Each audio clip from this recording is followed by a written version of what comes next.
जैसे हम खाए हुए ऐसे ही गोला हमारे मकान पर गिर पड़ा, हमारे बच्चे मालियां भैंस सब जख्मी है। कपड़ा लगाने के लिए कुछ नहीं है, खाने पीने के लिए कुछ नहीं है, कुछ गैस था वो भी जल गया है, बच्चों के लिए कुछ सामान बच्चों के लिए खरीद के रखा था वो भी खत्म हो गया है ही नहीं है, काला के सिवा कुछ नहीं बचा ही नहीं है कुछ।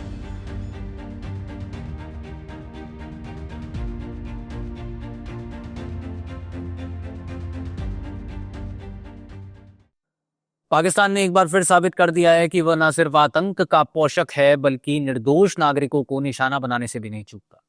जी हाँ, 6 और 7 मई के दरमियान रात पाकिस्तान ने जम्मू कश्मीर के सीमावर्ती इलाकों में तोप खाने से अंधाधुंध गोलीबारी की, जिसका मकसद था आम लोगों में दहशत फैलाना। इस बर्बर हमले में कई घर पूरी तरह से क्षतिग्रस्त हो गए और कई मासूम बच्चे गंभीर रूप से घायल भी हुए।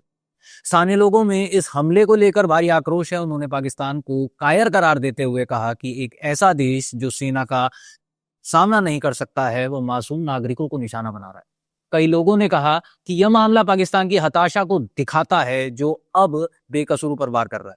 भारत सरकार और सेना ने हालातों पर नजर बनाए रखी है। सूत्रों के मुताबिक इस कायरता का जवाब जल्द और कड़े रूप में दिया जाएगा। सेना की ओर से जवाबी कार्रवाई की संभावना जताई जा रही है। यह हमला सिर्फ सीमावर्ती इलाकों में दहशत नहीं फैला बल्कि अंतर्राष्ट्रीय मंच पर भी पाकिस्तान की असली तस्वीर भी उजागर करता है। एक ऐसा देश जो आतंकवाद का इस्तेमाल एक नीति की तरह करता है। मैं नौपुरा में रहती हूँ इस्लामाबाद। बताए क्या हुआ, कितनी शेलिंग? सब बहुत शेलिंग हुई, हम उधर सोए थे, हमारे बच्चे भी सोए थे, हम ऐसे सोए थे, हमें कोई पता नहीं। जब हमें आवाज आई हम बाहर खड़े हुए, जैसे हम खाए हुए ऐसे ही गोला हमारे मकान पर गिर पड़ा, हमारे बच्चे मालियां भैंस सब जख्मी है। वो बारामूला एडमिट है और हमारे घर में कुछ नहीं रहे। हमारे भाई के बच्चों के उनके सब घर जल गए, जो कुछ कपड़े लगाए हैं वही है, कोई बर्तन नहीं, कोई खाने पीने की चीज नहीं है, कोई कपड़ा नहीं है, हमारे पास कुछ भी नहीं रहे। हम तो वीरान हो गए, हम क्या करेंगे? नुकसान हमारा बहुत हो गया, कुछ रहा ही नहीं है, तो कुछ नहीं रहा ही नहीं हमारे पास। 2 मकान है मगर वो भी खत्म है, डैमेज हो गए, कुछ भी नहीं है उनमें रहा है। हम क्या करेंगे? हम खुद जख्मी है, ये देखो हम खुद जख्मी है, पैरों में भी लगी है, हमारे बच्चे एडमिट है। वो आपको लगता है ये बंद होना चाहिए? हम होते हैं बंद होना चाहिए, अमन होना चाहिए, बस दोनों से अमन होना चाहिए। अल्लाह ताला इनको रहम दे, अमन दे, हम रहम से रहना चाहिए। सर शीलिंग तो बहुत हुई, शीलिंग इतनी हुई कि किसी की कहने की बात ही नहीं। शीलिंग में हमारा बहुत नुकसान हो गया। एट ए टाइम 2 गोले पड़े हमारे मकान के ऊपर, बच्चे छोटे छोटे 2 बच्चे जख्मी हो गए हैं और फफेरी भाभी है वो भी जख्मी हो गई है।